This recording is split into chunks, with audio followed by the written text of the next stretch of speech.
Well, I think one of the most important things that happened was the personal associations that we were able to develop as students in the student movement and then as young professionals after the movement.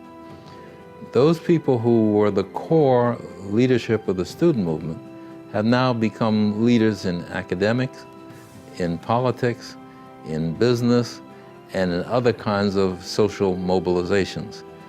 I think the most important thing was that we made a mutual commitment to each other that we would leave none of us behind, and that was a revolutionary approach to a civil rights undertaking.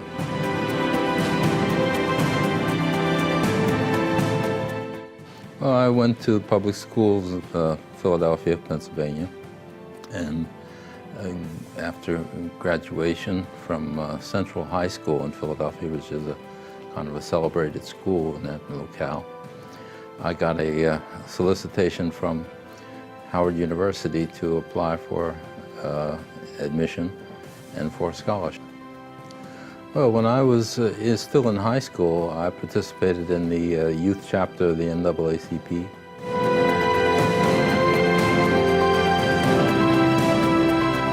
And from those early beginnings, I progressed to get involved more deeply in the youth chapters of the NAACP, participated in national conventions, and after some period of time there, I also was involved in meeting students from other campuses. And that led to, when I went to university, keeping some of those contacts. When I graduated, or before my graduation at Howard, I was elected student body president. And in that capacity, I represented Howard at the National Student Association. And there came a time when the National Student Association supported a collective of the activists in the sit-in movement, and they needed a conference to create a more permanent structure. And I solicited funds from the Student Council to help underwrite the cost of that conference. Participating in that conference in 1960 was the foundation of the Student Nonviolent Coordinating Committee. And in the course of time, we recognized that we were playing a kind of whack-a-mole, hitting different issues, when the real underlying issue was political participation. And so we decided that it was critical for us to mobilize blacks as voters so that they could, on a wholesale basis, address these questions of discrimination instead of going after them one by one. So we then continued to emphasize that as the paramount civil rights objective. And after law school, one of my first assignments was, offers of the position, was to serve as a deputy to one of the commissioners of the United States Equal Employment Opportunity Commission, which was created by Title VII of the Civil Rights Act.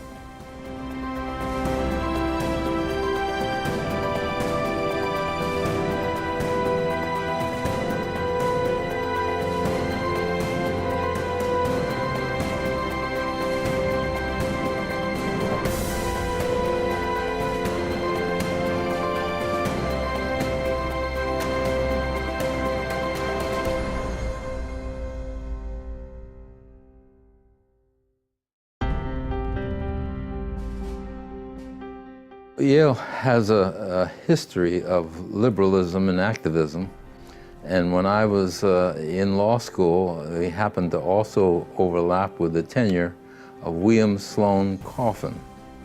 He was the dean of the chapel at Yale, and he was quite an activist. He was involved in the peace movement, he was involved in nonviolent resistance, he was involved in resisting the draft. And in the course of associating with him, he also found resources to allow some students at the law school to go to the South during the school breaks in the summer. And he got money from an organization called the Women's League for Peace and Freedom.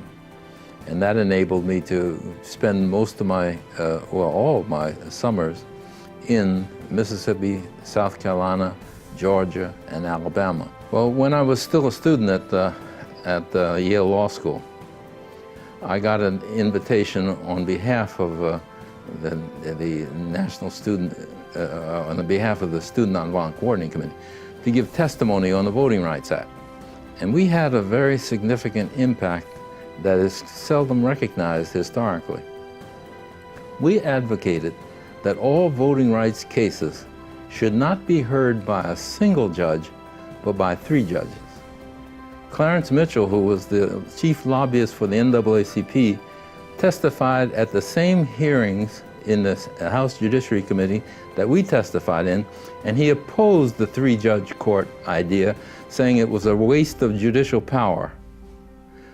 The committee voted in our favor, and but for that vote, we would not have had the kind of surgent black political participation that we were able to have.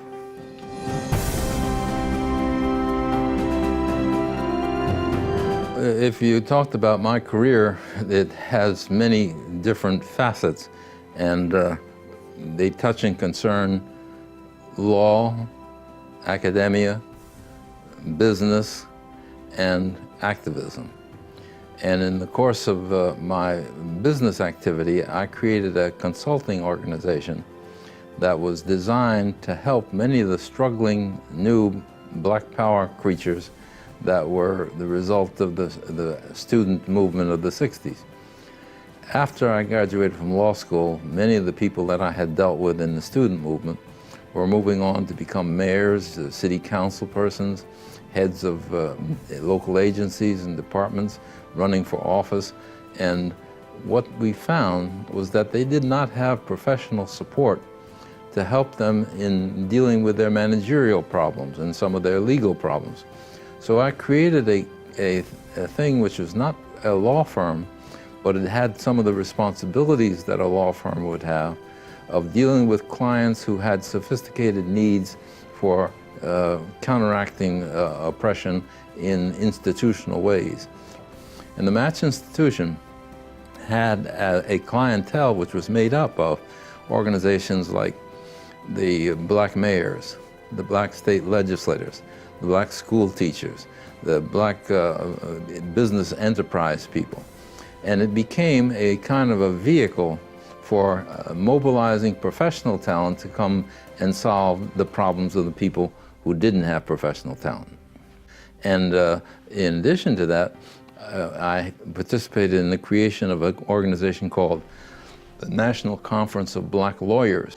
And it represented clients like Angela Davis, the Attica rioters, the National Conference of Black Lawyers, NCBL, became the advocate for some of those things. We did international work as well. Some of our members helped design the Constitution for the newly liberated South Africa.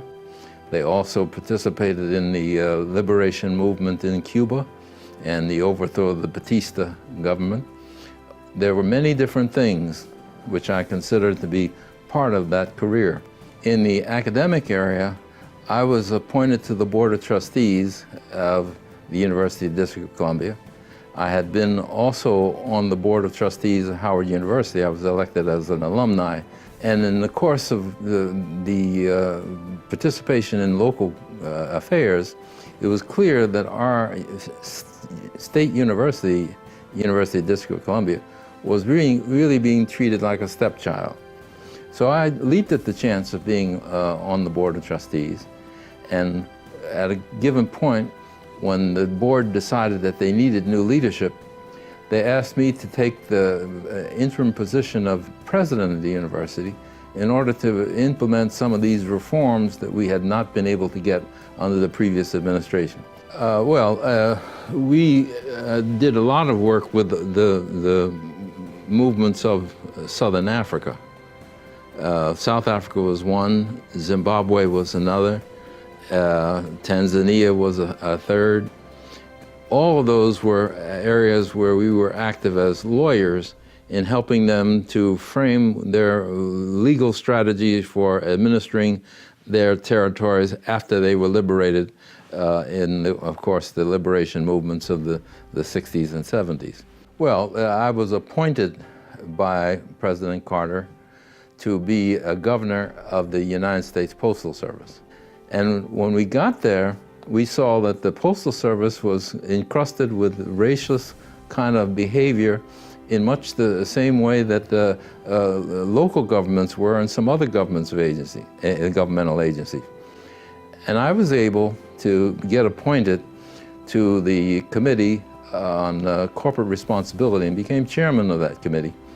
And we undertook to look at all the employment practices of the Postal Service, and I was able to get Dr. Kenneth Clark and his consultant organization in New York to come down and do a thorough top-to-bottom study of all the things that inhibit blacks, women, and other minorities from participating and moving up in the ranks to get supervisory and executive positions. I was one of the youngest persons ever elected to the Board of Trustees. And it was during that period that we were trying to take some new initiatives to develop a radio station, a TV station, a publishing company. All of these things were Dr. Cheek's leadership. And he brought on a series of vice presidents as well, who did the business of creating Howard as an intellectual powerhouse. We were able, through the participation on the board, to do that because we also had some outstanding trustees. We had Dr. Samuel Clement, Percy Julian. We had Kenneth Clark on the Board of Trustees. We had a number of people who also were visionaries, and when we had the leadership that was provided by the president of the university, we were able to back him up with trying to find additional resources and also getting the board cleansed of some of the old-minded people to look at new, expansive approach to education.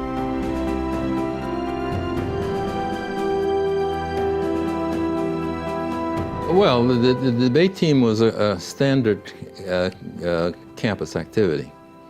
And the debate team had been going on for years.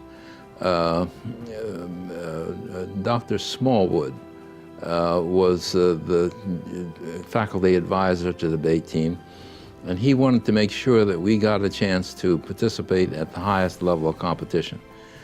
Our problem was we didn't have the resources frequently to travel to the debates. So we had to go by car long distances because we couldn't afford train, bus, or airplane. So that made us even a tighter unit than just a normal debate team. And we succeeded in going against university competition from Cornell, Yale, Harvard, and we were very successful in that competition for a period of years. Well, we had a fortunate confluence of people who participated in that debate team in that year. People like the minister of the Riverside Baptist, Riverside Church, Khalil Mansour, who was represented the Overseas Private Investment Corporation. Lascelles Anderson, a doctor in history at the University of Chicago.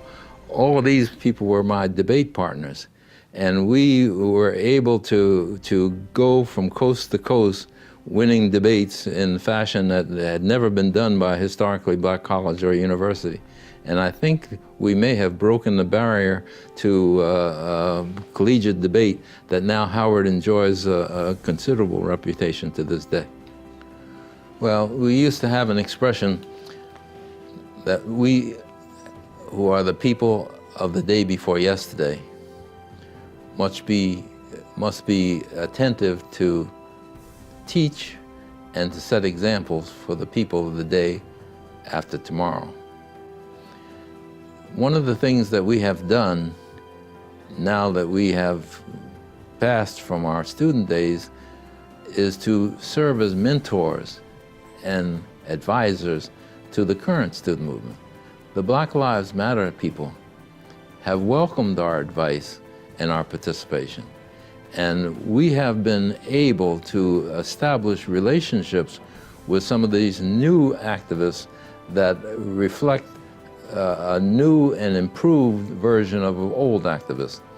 And we've also been able to caution them on not allowing individuals who have personal agendas to capture their organizations. And I think that was something that we learned in SNCC that led us to have a purer form of responsibility to the community than many of the other organizations.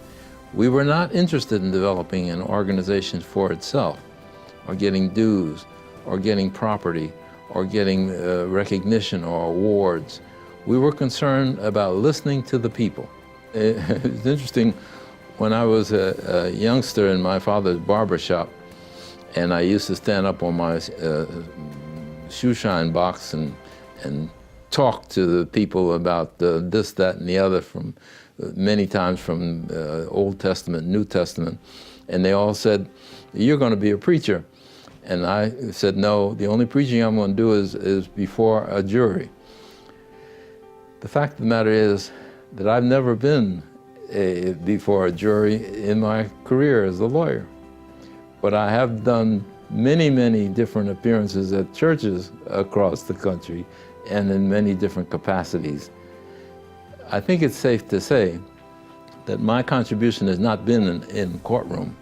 It's been in drafting legislation, it's dealing with administrative problems, dealing with the politics of getting people appointed to the right positions and getting the regulations written so that they can be effective if they're appointed.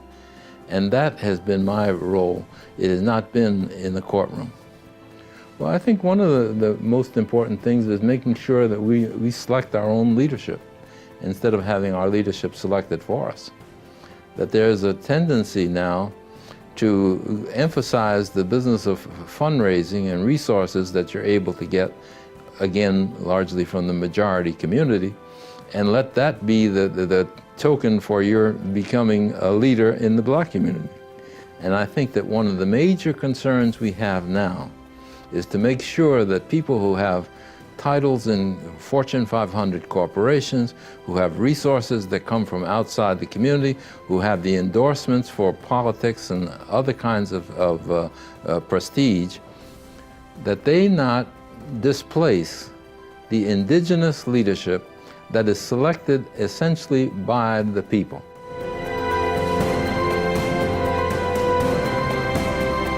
Well, I think it's a marvelous contribution to the advancement of our people. And I think he did a marvelous job of balancing the competition for his attention. Understand, and I think I may have mentioned this in that interview, he was not elected to be the president of Black people. He was elected to be the president of the United States and all the people in it. And therefore, he could not spend all of his time dealing with the issues of Black people when he had foreign affairs, economic affairs, war and peace and other kinds of things as part of his obligation. And I think he made a heroic effort at balancing those different roles. And of course, there's some dissatisfaction in the Black community that he wasn't advocating their issues enough. But he had an agenda that was broader than just Black issues. And that's the burden of being a leader in a national scene as opposed to a local scene.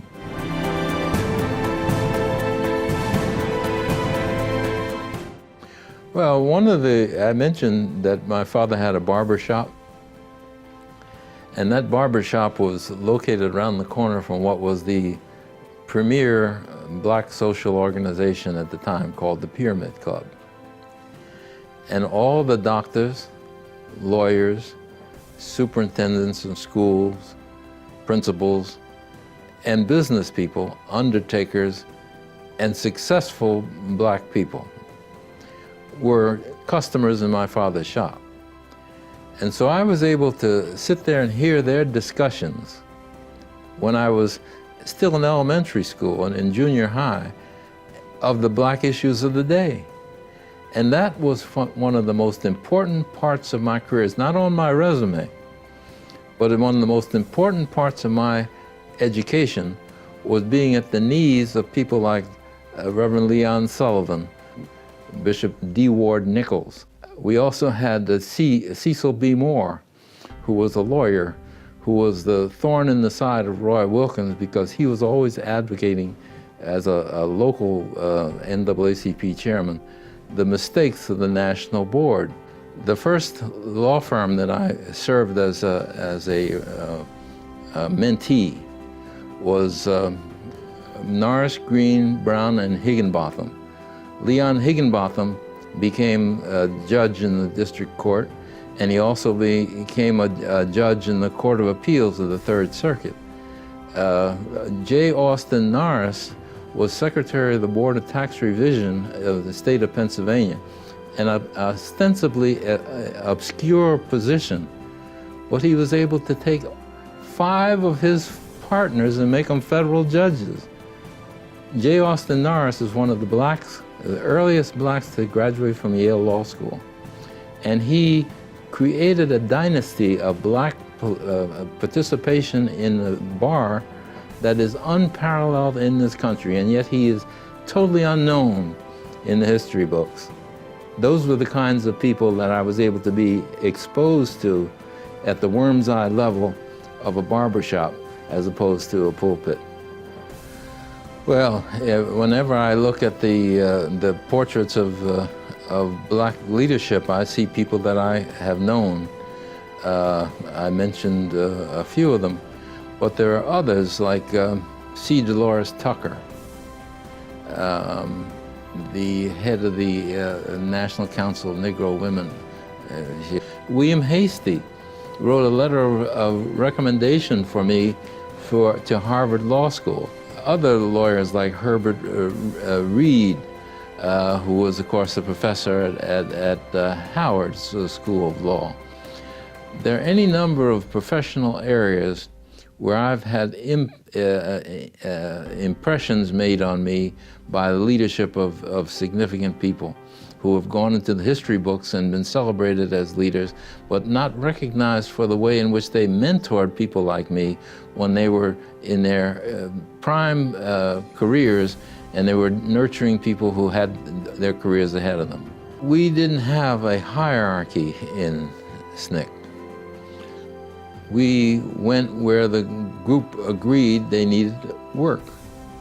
And of course, one of the things that differentiated us from the NAACP was that we were in the areas that got no press, no attention from media. We were working with people at the worm's eye level. So those places that you mentioned were places where we had SNCC activity that became the bedrock for the political revolution that has created black participation at higher levels than any other part of the country. Mississippi, where less than 5% of the eligible black voters were registered, now has more black elected officials than any state in the country. The NAACP, with all of its contributions, had a notion that they should direct the future of civil rights, that it should be according to their plan, and of course their plan was a legalistic plan. They would take these cases, move them up to the Supreme Court, and hopefully win significant nationwide decisions. The people were interested in smaller things that deal with their problems, and SNCC identified with the little people and did not agree that they should have a design that they would enforce on the people, but they should listen to the people and take the design from the people. Well, Teaching for Change is a ordinary metamorphosis of my activism. We have the opinion that the school books that are now in circulation are corrupt. They do not teach the civil rights history in a way that makes sense. Howard Zinn has a history of America which tells history as it ought to be taught. You can check out teachingforchange.org and you'll see the impact it's having on teachers across the country as they're beginning to demand a revolution in the curricula from the old school to a new school. Well, of course, my view is that don't be intimidated by lack of resources. Don't be intimidated by a lack of contacts with powerful people. Don't be intimidated by people telling you what you can't do when you know what you ought to do. Follow what you ought to do and you will find that you can do many things that people thought were impossible. That is, I think, the lesson of the movement, and is the lesson that I would like to see a new generation take on. And I'm glad to see that people like Black Lives Matter are getting that message.